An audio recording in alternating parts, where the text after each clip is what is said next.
Certified Fraud Examiner course. Let's get started. A kickback scheme typically involves: is it A, secret payments from vendors to employees for favorable treatment? Or B, overcharging customers directly? Could it be C, stealing inventory for resale? Or lastly D, falsifying time cards?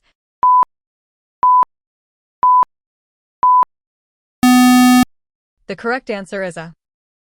Here is why. A kickback is a form of corruption where a vendor pays a portion of its illicit gains back to the employee who facilitated the transaction, e.g., by awarding a contract, approving an inflated invoice. Option B is a consumer fraud or overbilling scheme. Option C is asset misappropriation. Option D is payroll fraud. Next question. In U.S. bankruptcy fraud, a badges of fraud indicator includes: is it A, transferring assets to family members shortly before filing? Or B, full disclosure of all debts? Could it be C, accurate financial statements? Or lastly D, cooperation with trustee?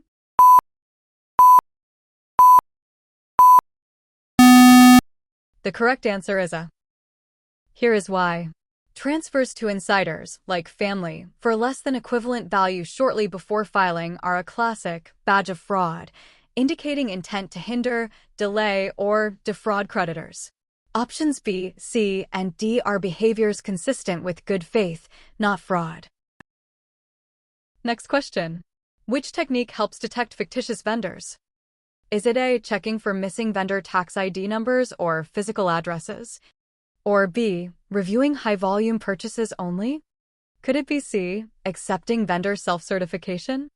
Or lastly D, paying without purchase orders?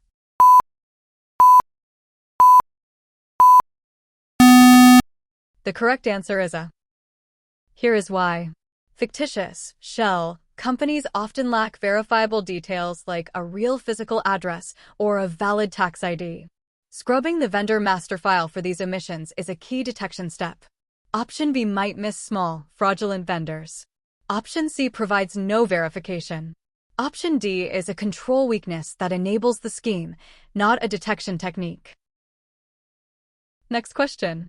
Professional skepticism in CFE investigations requires: is it A, assuming fraud until disproven? Or B, critically assessing evidence without bias? Could it be C, accepting management representations at face value? Or lastly D, limiting inquiries to suspects?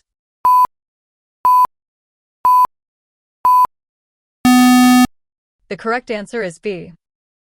Here is why. Professional skepticism is an attitude that includes a questioning mind, being alert to conditions that may indicate fraud, and a critical assessment of evidence. It is not assumption of guilt, A, blind acceptance, C, or limited scope, D. Next question.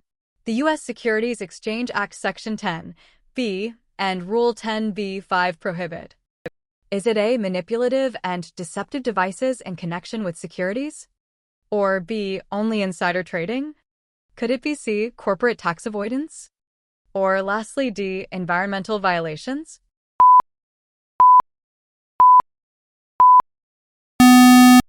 The correct answer is A. Here is why.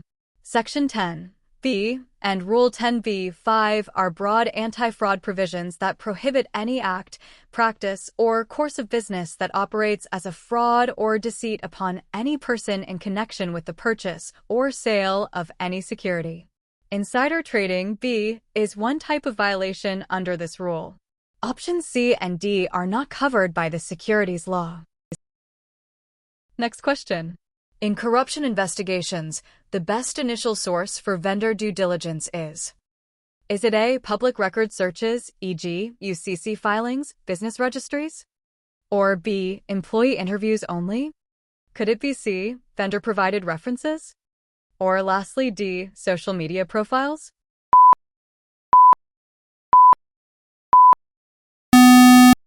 The correct answer is A. Here is why. Independent, objective public records provide baseline verification of a vendor's legitimacy, existence, ownership, financial encumbrances, without the bias of vendor-supplied information. Option B may be useful later, Option C is inherently biased. Option D can provide leads, but is not a primary or reliable source for formal due diligence. That's it for today. How many did you score? Let me know in the comments. Please like and subscribe, and tell me what topic I should cover next. Bye.